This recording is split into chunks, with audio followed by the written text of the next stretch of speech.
Sarah Jacobson, Marketing Artfully. So today I want to talk about user journeys and the new article that just dropped from the Pinterest engineering blog on Medium.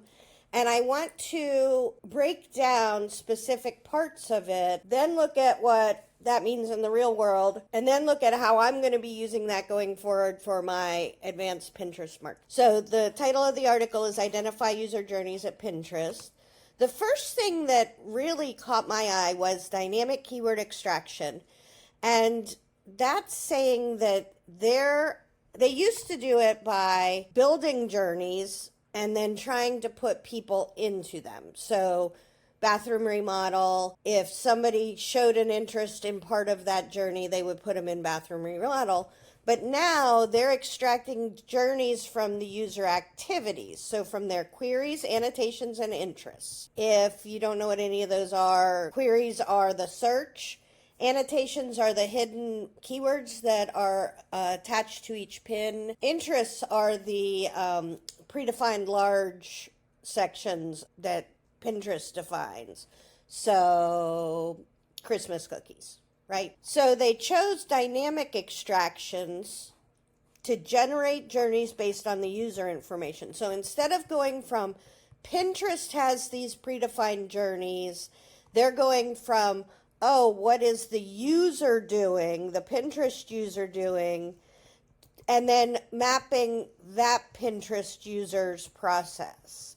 So the user activity, their search history, their board. So this could be why making a new board really helps in marketing on Pinterest, because you're showing an interest in that new topic to Pinterest. And then use a GPT, large language model. They get the query, the interest, and the annotation, and then they start clustering that to the journey stage, the ranking. This was super interesting, and I think that we're going to talk about it, but if we don't, I want to make sure I touch on it. So what journey ranking to me seems to be, say it's me, and I have a brand new granddaughter, I have dogs, and I want to decorate for Easter, right? My focus right now may be on a brand new granddaughter, even though I have another relevant interest in Easter decorating. That's further away. That's not going to be as big a priority to me as a brand new granddaughter. But concurrently, I have an evergreen interest in dogs overall because I always have dogs. We're going to talk about evergreen versus situational soon. Okay, user journey, naming the journey, and they extract keywords from multiple sources and generate keyword clusters based on that, right? Each cluster is a journey candidate. There are eligible users. I do something that triggers that activity. I search for newborn grandbaby. I search for gifts for pregnant daughter, right? And that's telling Pinterest that I am going to have a interest in this for a period of time. And then it generates it clusters that journey for me, and then it's going to start showing me, and this is why it's so important as we think as marketers, it's going to start showing me things that it thinks I would like at this stage in my journey. If I searched for something shopping related, it might say, here's a whole bunch of different things you could buy for your grandbaby. If it was activity related, how to change a newborn baby because it's been a while since anybody did that, or you adopted your kids like I did and I never changed babies. So that's where Pinterest is going to start finding out where I am in the journey. It could be prenatal when my daughter's pregnant. It could be as soon as the baby is born. It could be at the toddler stage when I have to take care of babies. That is the journey. So now this is what they're looking at. They're looking at the search history, the activity history, which includes pin close-ups, repins, and click-throughs. They take the annotations attached to those pins. So the pins are made by us, and the boards are made by them. It's going to take what the annotations are attached to it from us and compare those and merge those with what the board name is. This is where it really helps Pinterest understand a board like Emmy, right? My granddaughter's name is Emmy. It could be Emmy and Sky, my two granddaughters' names. It could be grandbabies, right? Which isn't a descriptive board name like we make as content creators, but it's what the users' names are. So Pinterest has to understand that the word Emmy is associated with me being a new grandma, right? Like, so that's not easy to do, but this is what they're doing. They're going to treat all queries, annotations, and interests as keywords. And then they embed those keywords in clustering to form journey clusters. So I might get into the new grandma journey cluster. I might get into it could be more general than that. It could be the new baby cluster. Then let's look at, this is what I was talking about, situational versus evergreen classification. My dogs are an evergreen classification. These journeys remain perpetually active. So no matter what I do on Pinterest today, they're occasionally going to show me dog things because I have an evergreen classification on me for dogs, right? So it's going to show me at Christmas time, it might show me some fun shopping suggestions for dogs, presents for dogs. It might show me in the springtime how to cure itchy dog paws. I don't know if it can know that my dogs live in Florida, because it does show me things like stuff for dogs in snow. So I don't know that it's that granular, but I do know that they know that I like dogs all during the year. Now, let's talk about situational. Situational is a journey that has stages and that's going to be ongoing until it's ended. So let's think about a journey stage that we can do. I'm going to decorate for Easter. I'm going to start with Easter decor ideas, DIY Easter decorations, things like that now. And then as I go, they are going to show me all different kinds of things for Easter decorating. And then at some point, Easter decorating is going to drop off for this year. So that's a seasonal one. Life one could be you bought a new house and you're remodeling your new house. Like, that's a whole journey. Homeowner questions, how to lay carpet, onto decorating, onto house tours, accessories on your couch, and then you're ended, right? You're not going to buy another new house for 7 to 10 years. So Pinterest doesn't want to keep showing you stuff about new houses without you having that interest currently. All right. This is where they're talking about how it could be used downstream in Pinterest. This is the Pinterest engineering blog. So the desired output is a list of distinct user journey. It should have a descriptive name: kitchen renovation, improving home organization, engagement ring selection. It should have a list of keywords related to the journey and the stage of where they are.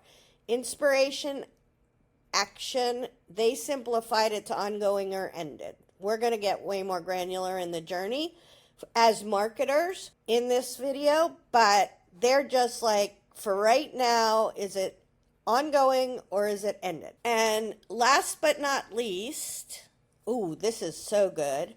They tested it against their notifications. If you do notifications on your emails, I think is where they're saying, I'm going by my own experience, it could be something else, but it says the system drove statistically significant gains in user engagement compared to our interest-based notifications. So for years, they have sent me emails that have art in it because I have boards with art in it. They're sending me pins about an evergreen topic for me, and I have noticed recently that they have sent me things based on some of my newer searches that I would consider to be situational rather than evergreen.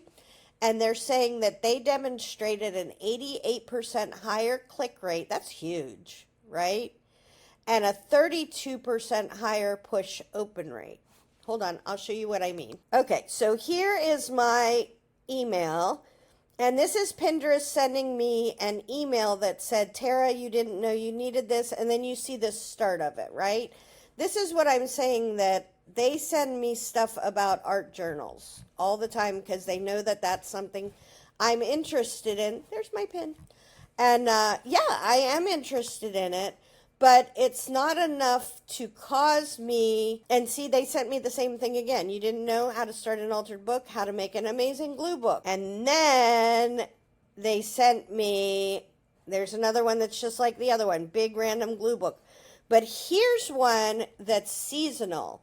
Halloween printables for Tara Jacobson. And then that is, there's mine, all the creepy ladies, all the creepy ladies. That's a seasonal journey for me that could catch my eye the same way as they're saying that it is a higher open rate. And then the higher email click rate is once they've opened it, they are clicking that pin and going back to Pinterest. So that is my analysis of this post. Let's get into what that looks like in the real world. Okay. Now let's look at how this journey can look from our side of the fence, right? We're content creators.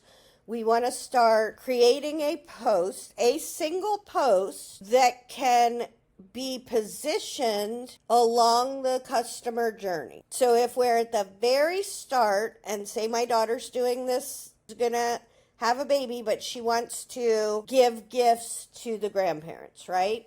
So we start with just a super generic gifts for new grandmas. And this is what the results are. So at this stage, that's so nebulous that they're giving us all different kinds of things. So this is unique gifts. This is an Amazon gift. This is a blog post. That is very good title, that make her cry happy tears. This is an Amazon link. This is from the grandkids, so that's a little bit older than where we're at that we're thinking of. But you could make a pin to hit these people in this section, which is very, very early in the customer journey, right? This isn't even, boy grandkids, girl grandkids, anything like that. Okay, next we have gifts that grandmas love chosen by an actual grandma, right? So we have a few things that are the same, but this is definitely getting us on this top row to blog posts. So if I was a blogger, this is something that I would really be looking at it. Is it blog posts or is it all e-commerce? So here's e-commerce, second row. This is a blog post with Amazon. So they're still trying to test and see whether I'm looking for information at this point. And then now it's all information. That's my blog post. That's my blog post. Yay, me. I'm in there. Okay. Then this is going to be the new grandma checklist. And this is for, look how great this is. Like, this is for getting somebody signed up to your email list. What's changed since we have kids? Grandma house essentials. Mimi needs a few things. Like, all these things are ticking off my grandma radar. But if you were writing a post like this, now look how few e-commerce things this search gave us. This is all blogging, maybe a promoted sponsored post here and there.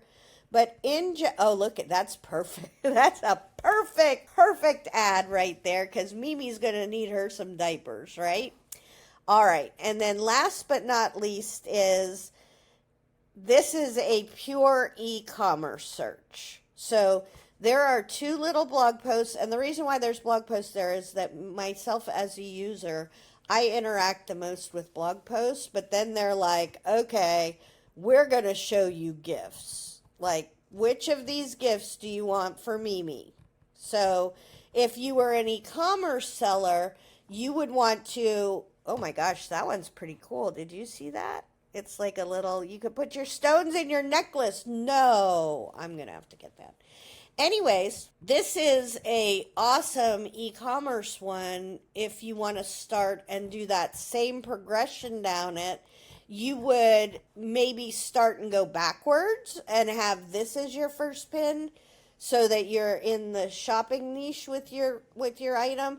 And then if you do have blog posts about it, then you can go back down the customer journey. Okay, last but not least, how did I find this customer journey?